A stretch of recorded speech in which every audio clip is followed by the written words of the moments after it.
I know a little bit of theory, but it's very limited. Right. I use my ear most these days, Right. which is something that I could never do. Even 5 years ago, I couldn't really do it. But I've just been working songs out by ear and just constantly kind of working on that.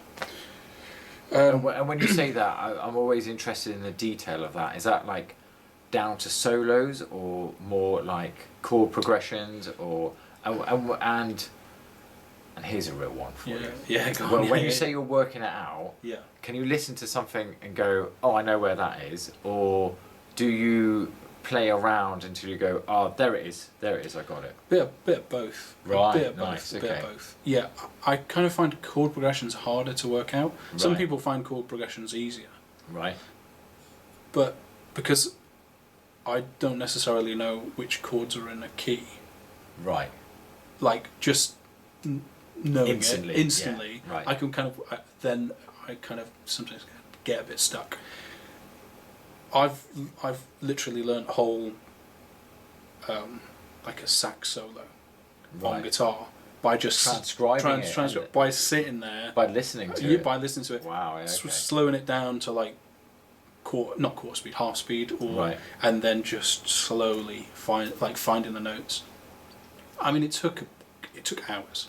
It took hours, but I finally got there. The thing is, the more you do it, the more the easier it is. The easier it is to do, and just the more that you know the fretboard, even if you know it in your own language, you don't Right. know it. You know, things like the cage system. That's always a helpful one. Right. I was doing it last night. I was playing along to some. What was I playing along to?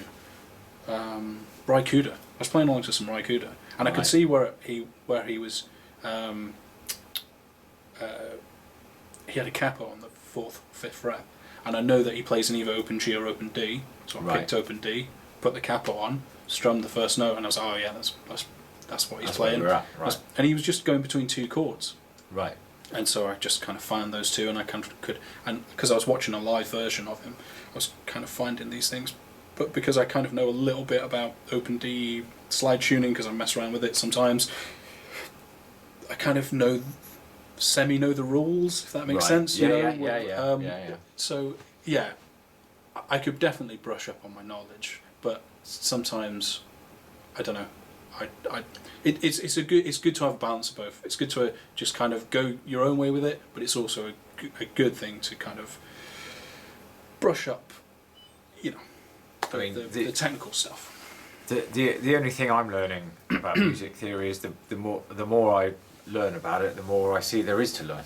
Like flipping heck, like just Yeah, which is fine and great, and I like that, and I like that there are standard objectives. yes, Objective realities. Yeah, I like yeah. that. I like that.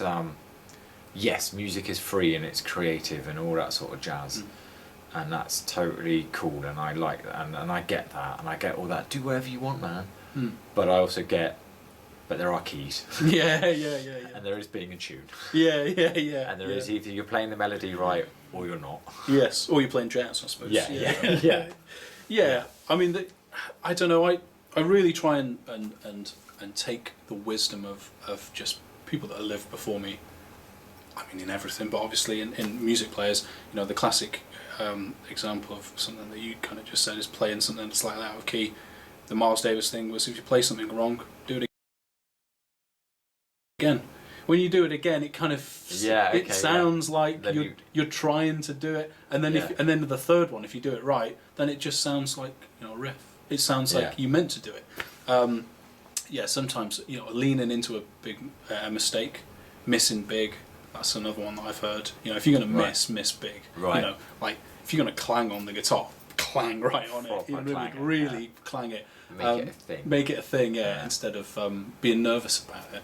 I don't know. You know, Jimi Hendrix didn't read music. Probably was the best guitar player that's ever lived. If not, he's in the top 10. Yeah. Do you need to read music? Django Reinhardt didn't read music. Don't think Clapton does either, does he? No. From what I understand. I don't believe so. A lot of them don't. Are incredible artists. Yeah. But there are also incredible artists that know all the theory as well. I don't know. I think it depends on what you play in. You know, if you just want to sit around on a campfire and strum old blues tunes that are 3 or 4 chords, then knowing the intricacies of Giant Steps by John Coltrane probably is not going to help you. No. But, you know, if you want to get really into it and get really out there with like psychedelic, jazzy, crazy out there stuff, then yeah, you're going to have to learn some theory. But yeah, I kind of straddled the line between the two. I thought, Yeah, between theory and using your ear. Yeah. So what, do you have any good exercises for people? With reference to using your ear, Mhm. I mean, you said the ultimate thing, which I can testify to as well, which is that whatever it is you think you want to do, whether it be music theory or some sort of technique or whatever it is, you just got to start doing it. Yeah. And you're going to be rubbish at it at first, and you're going to get annoyed, and you're going to get frustrated, and then if you keep at it, one day you might have a breakthrough. Yeah. But do you have any specific exercises that either you've done or heard about I suppose to tell everybody about? I suppose they might be exercises, but I don't really think of them in that way. You know, not to sound like really. No, this is definitely a chance for you to show off. Please show No, off. Please. I'm not. No, Alright. no. I can't. It's not. It's not a showy off thing. I suppose. I would take like a phrase. Find like a phrase, like if it's a blues lick, or something like that, or if it's and just like listen to that phrase. Listen to like 5 seconds of something, and you don't know where it is, and just work it out. Work out that you're in the key of A or you're in the key of E. Know that where you need to be on the fretboard if you're playing that, and then find it. Start off simple as well. Start off simple, Right. and also start off slow.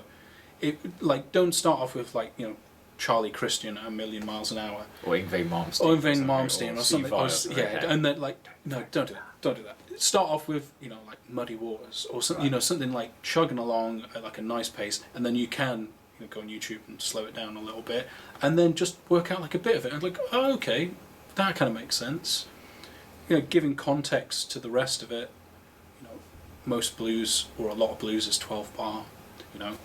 To think, well, So it's going to cycle back it's round, going to cycle yeah. back round. It's all going to be fairly together.